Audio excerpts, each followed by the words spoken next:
Hi guys, welcome to our channel mister సిస్ంద్రి. Bigg Boss Telugu season 8 హౌస్లో నిఖిల్ అనూహ్యమైన నిర్ణయాలు తీసుకుంటూ ముందుకు సాగుతున్నాడు అని చెప్పాలి.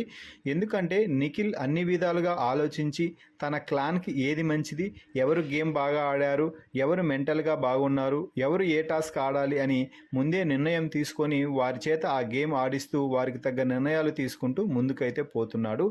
ఈ నేపథ్యంలో తాజాగా యష్మి నిఖిల్కి దెబ్బేసి తాను చీఫ్ అవ్వాలని అనుకుంది. అయితే నిఖిల్ మాత్రం చాలా హుందాగా ప్రవర్తించి యష్మి దూల తీర్చేశాడని చెప్పవచ్చు. అసలు యష్మి ఏమడిగింది, నిఖిల్ ఏం చేశాడు అనే వివరాల్లోకి వెళ్తే, తాజాగా ఈ వీక్ బిగ్ బాస్ ఇచ్చిన survival of the fittest task ముగిసింది అంటూ బిగ్ బాస్ ప్రకటించాడు. అయితే ఆ తర్వాత ఈ సర్వైవల్ ఆఫ్ ద ఫిట్టెస్ట్ టాస్క్లో వరుసగా 2-3 ఛాలెంజెస్ గెలిచిన శక్తి క్లాన్కి బిగ్ బాస్ ఒక బంపర్ ఆఫర్ అయితే ఇచ్చాడు.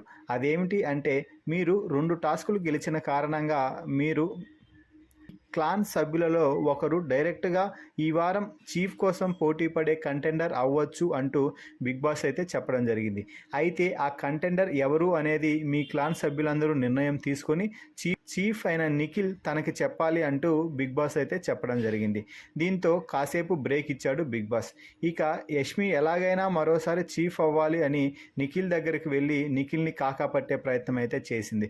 అయితే నిఖిల్ మాత్రం, నువ్వు ఆల్రెడీ ఒకసారి చీఫ్గా చేసావు కదా యష్మి, ఇంకోసారి వేరే వాళ్ళకి ఒకసారి అవకాశం ఇద్దాము అని చెప్పినప్పటికీ యష్మి మాత్రం, నేను అన్ని గేమ్స్ బాగా ఆడుతున్నాను కదా, నా ఎఫెక్ట్స్ నేను పెడుతున్నాను, ఒకసారి చీఫ్ అయితే మళ్ళీ అవ్వకూడదా, నువ్వు 4 వారాల నుంచి చీఫ్ అవుతూనే ఉన్నావు కదా అంటూ నిఖిల్పై కోపంతో ఊగిపోయిందనే చెప్పవచ్చు.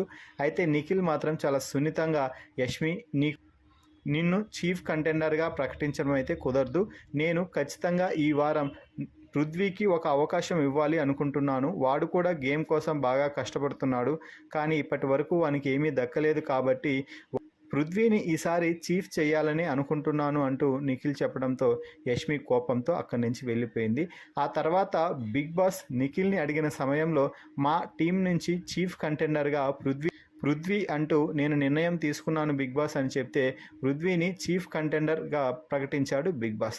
మొత్తంగా యష్మి నిఖిల్ని ఎన్ని విధాలుగా కాకాపట్టాలని చేసినప్పటికీ యష్మి దూల తీర్చేసి పృథ్వీని చీఫ్ కంటెండర్గా చేశాడు నిఖిల్. ఈ వీడియోపై మీ అభిప్రాయాన్ని కామెంట్స్ రూపంలో తెలపండి.